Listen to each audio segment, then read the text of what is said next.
The morning sun in Sedona painted the city in shades of gold, reflecting off the red rocks that symbolized ambition and dreams. Among those dreams was a young man named Ethan Parker, who had recently completed his MBA from a well-known university in the United States.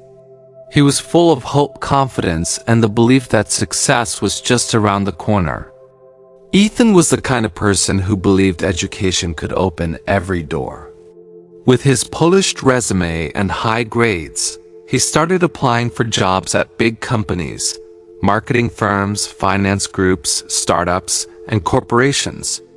Each time, he waited eagerly for a call or an email. The first rejection came after 2 weeks. A polite message saying, "We've decided to move forward with another candidate."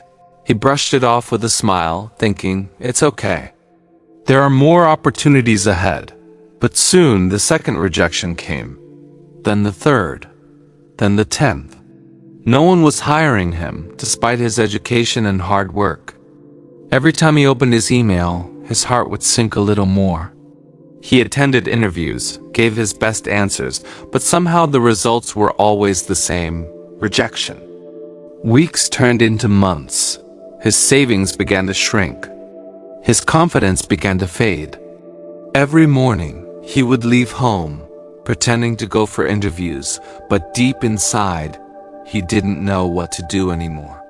He had no job, no income, and his dreams of a corporate career seemed to crumble before his eyes. One cold evening, after yet another rejection, Ethan found himself sitting alone at a bus stand. The city around him was full of people rushing toward their goals, but he felt stuck in time, defeated and directionless. He looked at the people walking by, men in suits, women carrying coffee cups, buses full of workers. "Maybe I'm not meant to succeed," he whispered to himself. Just then, his eyes caught a sight across the street: an old man selling fruits from a small pushcart. The man smiled at every customer, carefully arranging apples, oranges, and bananas. People stopped by, paid him cash, and moved on. It wasn't a glamorous job, but the man looked content. Something struck Ethan's heart at that moment. He thought, that man didn't wait for opportunity, he created it. While Ethan was sitting there feeling sorry for himself, the fruit seller was earning money with pride. Ethan looked at his hands, his MBA degree folder lying in his bag, and for the first time, he realized that success doesn't always wear a suit. That night, Ethan took a bold decision. He had only $100 left in his wallet, his last bit of savings. He decided to use it not for rent or food, but to start something, anything. The next morning, he went to a local market and bought small packets of dry fruits, almonds, cashews, and pistachios. He borrowed a small cart from a friend and set it up on a street corner. The first day, he barely sold anything. People passed by without paying attention. Some even mocked him, saying, "An MBA selling dry fruits?"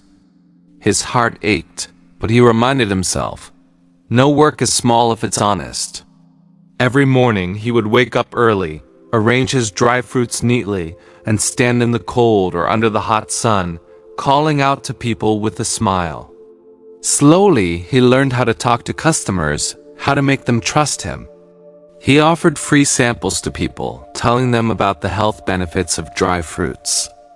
Days passed, then weeks, and Ethan began to make small profits. He started saving a little money every week. One afternoon, while counting his earnings, he realized something incredible. He had made more in 1 month on his own than he ever did waiting for job interviews. With that confidence, he decided to expand. He hired a young man named Miguel and trained him to sell dry fruits too. Together, they worked different areas of the city. Ethan invested in better packaging, added new varieties, and even started delivering to offices. The business began to grow. After a few months, Ethan rented a small shop, just a single room at first, but it felt like a palace to him. Half of his sales continued through the street carts and the other half from his shop. He gave his brand a name, Nature's Gold. With time, his name became known. People started buying his dry fruits not just from the shop, but also online. He built a small warehouse, hired more workers, and managed everything like a professional, from inventory to marketing. What started with $100 had now turned into a full-fledged company. Within 2 years, Ethan's business had grown beyond his imagination.